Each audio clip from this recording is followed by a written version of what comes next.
What if Luke killed Vader on board the Death Star during Return of the Jedi? How would the state of the galaxy turn out to be? Today we will make a what-if scenario if Luke was drawn to embrace his hate and kill his father to take his place by the Emperor's side. For this, we will look at canon and non-canon continuity to figure out the possibilities of these kind of outcomes. As we know in the original continuity, Luke comes close to the dark side to defeat his father on the Death Star. But shortly after, he embraces the light and refuses the temptations of the Emperor to finish him off. He is there to save his father. Vader, seeing his son being tortured, will have a struggle within and fully embrace the light. In this point, he will sacrifice himself to kill the Emperor for the love of his son, and he will cease to be Vader and become Anakin once again. Only this time, however, in this continuity, Luke will embrace the anger he had, and he will stab his lightsaber through a defenseless Vader, cutting his life support box to quickly kill his frail self out. The Emperor, looking on to the duel, will let out a menacing laugh of evil and will congratulate Luke on killing his father to take his place. "You have done well, young Skywalker. You embrace your hatred and now are fulfilling your destiny by killing your father." The Emperor would say in disgust, turning to the now lifeless body of Darth Vader. He was weak after his duel with Obi-Wan Kenobi. All the potential he once had burned along with his identity, leaving him weak but an effective tool to eradicate the Jedi. You, now young Skywalker, will now achieve the power your father could have possessed, but in far greater levels. Luke would kneel to his master and would thank him for embracing the dark side. This will play out similarly like Anakin 23 years prior, but Luke would have no sense of remorse after killing his father. Knowing that the rebel attack on the Death Star was imminent, Luke and Emperor flee from the Death Star and would put up a rally point for all remaining Imperial forces to regroup. Before the launch to light speed, the Emperor and his new apprentice will look on to the destruction of the Death Star for a split second. Back on Endor, Leia would feel a sudden tremor in the Force and realize a great danger was looming over. She would try to communicate with Luke with the Force, but suddenly she would receive a surge of hate and anger. She didn't know how to decipher this, but suddenly a three-fingered hand would slightly touch her in her back. It was the ghost of Yoda, accompanied by Obi-Wan. Obi-Wan will inform Leia that her brother Luke had fallen to the dark side, and that she must start her training in order to defeat him and bring balance to the Force, like her father and her brothers should have done. Leia will begin her training, while light years away, Luke is fully embracing the dark side and will begin conducting operations to bring the Empire back to a full fighting force. We will cut 15 years ahead. The rebels and the Empire are still fighting, and the roles of Leia and Luke have been altered. Leia would become a Jedi Knight, will be married to Han and give birth to Ben Solo. But this time, she would try to revive the Jedi Order like Luke did in regular canon. She would gather the Force sensitives and will try to train them the old ways of the Jedi, but with the purpose of bringing balance to the galaxy. Luke at this point would have successfully killed the Emperor after many attempts, as is the way of the Sith. Now Luke, the Emperor of the new Empire, will stay true to the rule of two and will seek out an apprentice. Luke will sense a potential danger building up and will sense his sister rebuilding the Jedi Order that his father had destroyed once prior. Luke, staying with tradition, looked at ways to solve the threat as he looked for an apprentice. Luke will then sit in his throne room, conversing with a red-eyed man. The red-eyed man would suggest to Luke to study the Inquisitors that had once served the Empire. Yes, the Inquisitors seemed like a viable option, Luke would say, but would have a sense of doubt. Yet these Inquisitors were defeated in the most pathetic of ways. Luring back to the past, the Inquisitors were defeated by the hands of Darth Maul and Kanan Jarrus. The red-eyed man would ask Luke how would he deal with the problem. Luke, using his strong connection of the Force, will soon pinpoint Leia and her Jedi Order in a remote temple on Yavin 4. The temple that Luke envisioned brought much hatred to him, as it was the same temple 17 years ago that he was with his friends, and where he learned how to destroy the first Death Star. All of this, Luke would come back to his senses and would instruct the Red-Eyed Man to put the Empire's elite forces to invade Yavin 4. Prepare your men for a small-scale invasion of the Jedi Temple of Yavin 4. I will be there soon to follow. Now go, oversee the preparations, Grand Admiral Thrawn. Yes, Your Majesty. Admiral Thrawn would reply as he nodded and left the room. On Yavin 4, the daily lessons of Jedi training are growing strong as Leia oversees her students. She looks at one corner to see her star pupil Ben Solo getting more skilled at a lightsaber and the Force balance at the age of 16. Han steps out to talk to Leia. Our son is getting more skilled every day. He may soon become a Jedi Knight. Leia would agree and would say, well, I just don't want him to become power hungry and become like. Leia would stare at her students, blank in thought, like Luke, Han would say. Leia would soon track back with, or worse, like Vader. Then a sudden explosion would penetrate the roof of the old temple as hundreds of TIE fighters and Star Destroyers loom over the atmosphere of Yavin 4. And blaster fire would soon rain down on the temple insides as dozens of stormtroopers, led by Luke Skywalker, would soon attack any Jedi coming at their way. Much like the events of Order 66, Luke would destroy almost every Jedi in his way to secure his empire. Then the fighting would continue as Luke catches a glimpse of his sister and Han in a ready attack mode. Luke would smirk, your Jedi are weak, and you are foolish to stop me and my empire. Leia would disagree and remember that all of this training was to bring a balance and peace to the galaxy, and that destroying the Empire and Luke was the only way to achieve it. Luke was about to use a hand gesture, and before Leia could activate her green lightsaber, Han Solo fires a shot at Luke, which is deflected, and it is deflected back on Han into his chest area.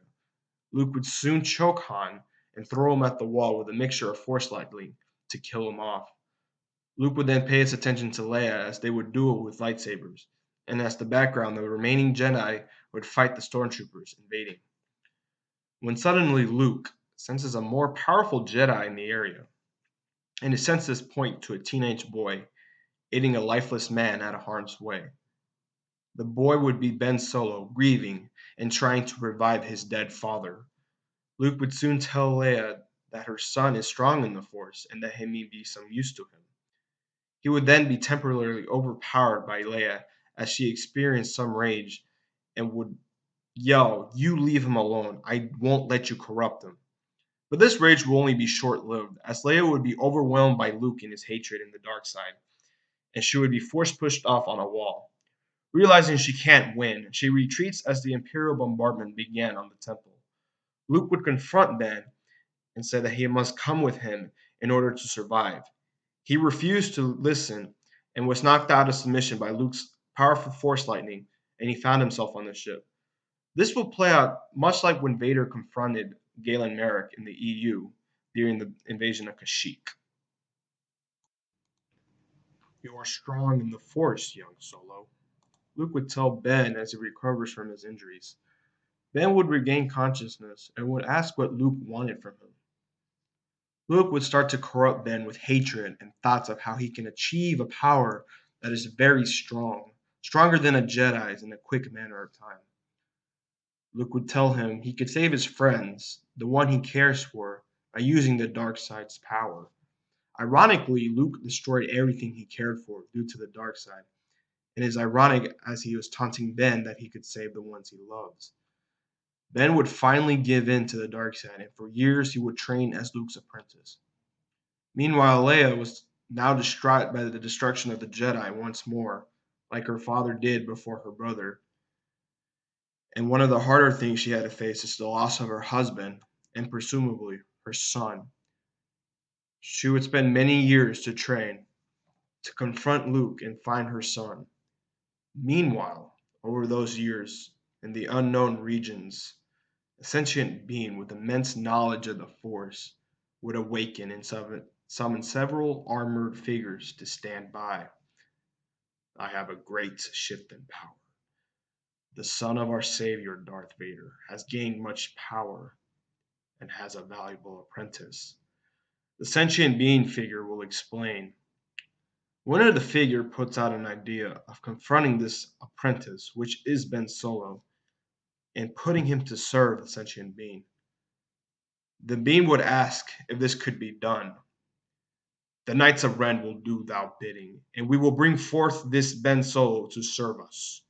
We won't fail you, Leader Snoke, nor Lord Vader. Snoke would tell him to execute this mission and to seek preparations, as he will try to reach Luke with the Force to tell him a far greater danger is coming at this point. At this point, Snoke and the Knights of Ren will soon try to put a foothold to rule the galaxy. Luke would sense this and inform the apprentice that they must go to a far world out in the unknown regions to confront this message that he got. Luke then started to realize his former master, Palpatine, was seeking a greater power in the unknown regions, and he tried to seek out his time with Vader. And Vader also knew that Palpatine was seeking a greater power in the dark side. At one point, Luke almost agreed that that being that had contacted him, impending him on his danger, is some form of this power that Palpatine long searched for during his times of being alive. As Luke and Ben reach the unknown planet, the Battle of Jakku rages on, and it deals a lethal blow to the rebellion due to the precise planning of Emerald Thrawn and the guidance of Luke. However, light years away on Dagobah, Leia senses another tremor in the Force, which revealed that her brother's new apprentice was her son, whom she had thought died in the Jedi Temple. Yoda and Obi-Wan appear to her and tell Leia it was time to face Luke again. Leia agrees, but is also troubled that she will have to face her son, and she willingly did not want to fight him. Yoda sensed fear from Ben, as an outside source communicated with him. On the planet, Luke and Ben travel through a frigid desert to reach the said source of Snoke. Ben starts to hear a voice of the Force, telling him he had more potential as knight. Bet, now knowing what it was, simply shrugged it off. But as they travel further through the frigid desert, the voice kept coming back, telling him to leave Luke to become a Knight of Ren. Ben, being overwhelmed by this Force deity, falls to the floor. Is something wrong, my Sith disciple? Luke spouted out. Ben, slow on his feet, would have another Force vision that guided him to a temple that Snoke resided in. I know where the deity is. Knights of Ren, Snoke, I don't know what it is, Ben would stutter. Luke, already getting the sense, he knows that Snoke and the Knights of Ren are the main target to obtain this power that Palpatine has looked for. Back on Dagobah, Leia prepared for her encounter with Luke and meditated through her past life, losing her home planet, her husband, her Jedi Order, and her service to the rebellion, and most importantly, her son. Leia had grown stronger from these experiences and was ready to sacrifice anything she had left to restore peace to the galaxy. Back on the ice planet, Ben and Luke finally stumble upon the Temple of Ren, and the doors of the temple open for them. Cautiously, they enter, but are aware that the Knights of Ren are watching their every move. Luke, not concerned with this, finally reaches the main room. A gigantic holocron sat in the middle of the room, and emerged the Knights of Ren side by side with their leader. Son of Vader, I have been expecting you and your apprentice. Snoke would welcome Luke. Luke would tell Snoke that he had something that his old master was striving to look for, and that whatever power he had possessed was going to belong to him. Snoke chuckled and said that this very power belongs to him and their savior, Darth Vader. Luke remarks that even though his father was a very skilled Sith that came back from the brink, he was too weak to possess such power. Snoke was displeased with this and had ordered the Knights of Ren to attack Luke. Ben activated his lightsaber to a fighting mode, but Luke, full of rage, force pushed the Knights of Ren back and challenged Snoke to a duel. Snoke tells Luke if he defeats the Knights of Ren, then he will be worth a duel with him. Outraged by this, Luke will let out a powerful torrent of force lightning to the holocron of Snoke, but it would simply just be deflected. Outside the frigid planet, Leia descended with the Millennium Falcon and spotted the temple from afar. She felt the cold anger around. She knew her brother was here. While Ben was busy dueling the Knights of Ren, Luke went on a rampage looking for Snoke, when suddenly a familiar voice stopped him in his tracks.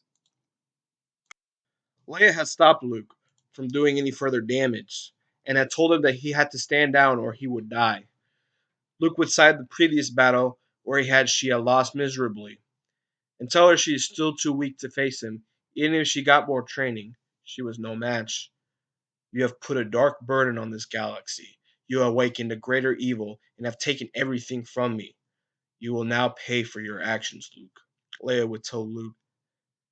Hence, Luke and Leia would turn on their lightsabers and engage a second time. The two will be evenly matched, and at some points Leia would have the upper hand. However, like last time, she would be overwhelmed by Luke's immense power. Onward, Snoke would be observing the battle, and he would see the potential that Ben had when challenging the Knights of Ren. The Knights of Ren kept coming for Ben, and both parties started to tire out due to the power and outnumberance, respectively. Snoke entered the mind of Ben to convince him he was ready to join the Knights of Ren, but he had to choose which side to serve. Learning this message, the Knights of Ren had backed out, and Ben had seen his master needing help.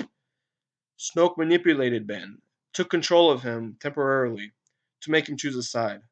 Ben fought for control and went by the side of Luke.